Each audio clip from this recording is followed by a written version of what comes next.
The wind howled outside the tiny Alaskan shelter, rattling the windows as snowflakes danced in the dim evening light. Inside, the hum of quiet conversations and the occasional meow filled the air. But one sound stood out, a persistent, hopeful tapping against metal. At the entrance of his cage, a small orange kitten perched, one ear standing tall while the other drooped slightly, a remnant of a past he couldn't remember. His name was Jumping Jump, and though he was only 9 months old, his golden eyes held a quiet wisdom. Every time someone passed by, he stretched his tiny paw through the bars, as if saying, "Pick me, please." Shannon Basner, the shelter's founder, often paused by his cage, her heart aching.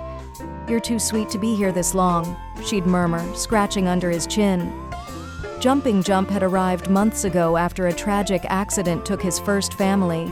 His ear had been injured, but his spirit? Unbroken. He played, purred, and cuddled as if he had never known sorrow. Yet no one chose him. Visitors would pause, smile at his antics, his little hops, his playful swats at feather toys, but then their eyes would drift to the others. "He's cute, but nothing." He was perfect. Then, one evening, as the shelter's lights flickered against the growing storm, the door creaked open. A couple bundled in thick coats stepped inside, shaking off the snow. They had driven hours through the blizzard. "We heard about a special cat," the woman said softly. "One with an ear like this." She gestured to her own Shannon's breath caught.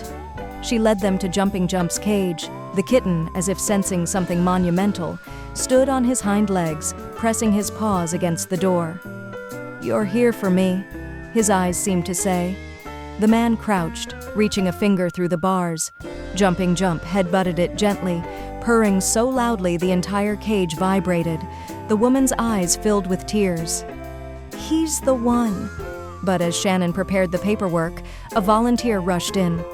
"Another family just called. They want him too. They'll be here in 20 minutes.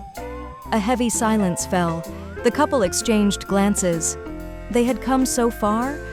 But what if the other family was better, richer, more prepared? Jumping Jump let out a small, desperate meow. Then, with a sudden burst of energy, he leaped, not just a hop, but a full, determined jump, straight into the woman's arms. If you liked the video, put like and subscribe to the channel, where you will find a lot of interesting things.